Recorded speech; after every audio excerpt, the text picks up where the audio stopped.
Ya, halo semuanya, ketemu lagi bersama saya Ricky Randi. Di video ini kita akan bahas tentang reaksi redoks dan sel elektrokimia. Saya yakin kalian nonton video ini pakai handphone atau laptop kan?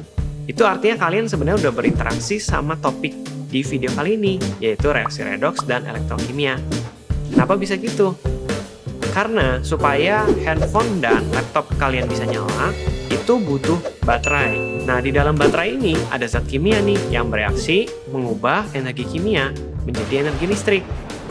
Reaksi kimia yang terjadi itu adalah reaksi redoks, sedangkan hubungan antara reaksi kimia dengan listrik itu kita sebut dengan elektrokimia.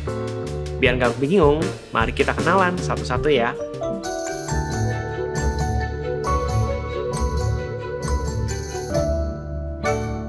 Nah, reaksi redoks itu adalah singkatan sebenarnya dari reaksi reduksi dan oksidasi. Yang pertama reduksi. Reduksi ini adalah kondisi di mana sebuah benda atau suatu zat menerima elektron. Sedangkan oksidasi itu kebalikannya. Suatu zat kehilangan elektron atau dia melepaskan elektron. Misalnya, elektron dari benda A pindah ke benda B. Ini berarti A-nya itu mengalami oksidasi karena dia itu kehilangan elektron atau memberikan elektron. Nah, sedangkan B-nya itu mengalami reduksi karena ketambahan elektron atau B ini menerima elektron. Seperti yang disebutkan di awal, dari reaksi redoks itu, zat kimia di dalam baterai itu bisa menghasilkan listrik yang termasuk dalam peristiwa elektrokimia. Sebenarnya elektrokimia itu ada dua. Yang pertama disebut dengan sel volta kalau reaksi kimia menghasilkan energi listrik. Nah, yang kedua itu disebut dengan elektrolisis kalau energi listrik menghasilkan reaksi kimia. Nah, untuk video kali ini kita akan membahas sel volta yang terlebih dahulu ya. Nah, kita udah tahu apa itu redoks dan kita juga udah tahu nih apa itu elektrokimia. Mungkin sekarang pertanyaannya diganti. Bagaimana suatu reaksi kimia bisa menghasilkan listrik? Nah, agar kita tahu, kita harus kenalan dengan model sel volta berikut ini. Di sini batang seng dan tembaga dimasukkan ke dalam larutan dan dihubungkan dengan jembatan garam. Simpelnya, terjadi reaksi antara masing-masing batang dengan larutannya yang menyebabkan elektron itu berpindah dari seng ke tembaga hingga akhirnya menghasilkan listrik yang bisa dideteksi oleh voltmeter. Kenapa elektron dari seng bisa berpindah ke tembaga? Karena tembaga itu punya kemampuan menarik elektron yang lebih besar daripada seng. Akhirnya, seng dengan sukarela atau mungkin juga terpaksa memberikan elektronnya ke tembaga. Kalau diibaratkan tentara, tembaga ini pangkatnya lebih tinggi daripada seng. Tapi, bukan berarti tembaga ini adalah komandan tertinggi di tentara tersebut. Urutan kekuasaan mereka bisa dilihat pada tabel potensial reduksi standar seperti berikut ini. Di sini, kalau zat kimianya terletak di atas, berarti ia lebih berkuasa daripada zat yang ada di bawahnya.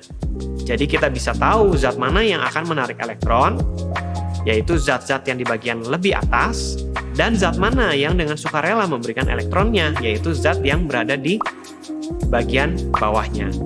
Balik lagi ke sel volta yang tadi, kita tahu seng melepaskan elektron untuk dikasih ke tembaga. Artinya seng mengalami oksidasi. Nah, tempat terjadinya reaksi oksidasi dalam hal ini disebut sebagai anoda. Saat oksidasi terjadi, batang seng yang padat tadi mengeluarkan elektronnya dan lama-kelamaan terlarut ke dalam larutan yang menyebabkan batangnya itu terkikis sedikit demi sedikit. Sebaliknya, elektron yang masuk ke tembaga akan membuat tembaga di dalam larutan itu mengendap dan pada akhirnya menempel pada batang tembaga. Tempat terjadinya pertambahan elektron itu biasa disebut sebagai kutub katoda.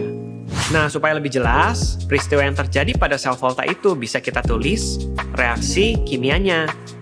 Yang pertama, ada reaksi reduksi tembaga. Tembaga yang sejak awal larut di dalam larutan ditulis dengan lambang Cu2+. Dalam kurung Aq itu artinya larutan. Kemudian, ketambahan 2 elektron dari seng menjadi plus 2E.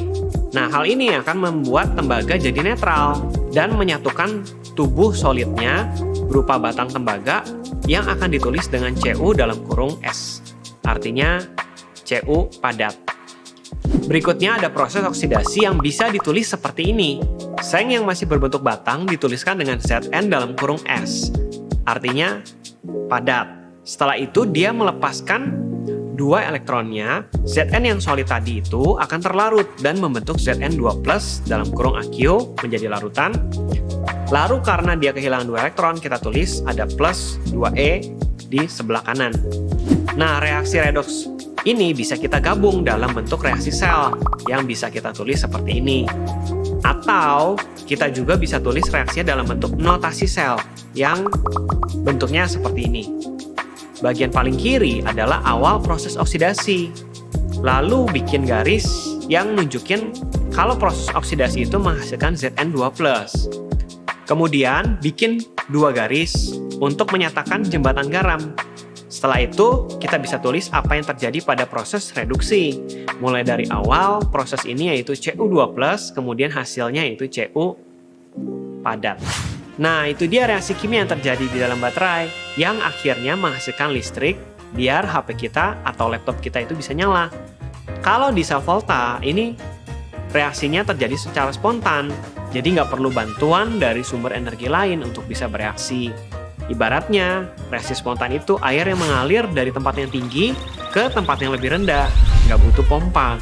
Tapi ternyata ada reaksi kimia yang terjadi dengan nggak spontan, jadi butuh sumber energi lain biar terjadi.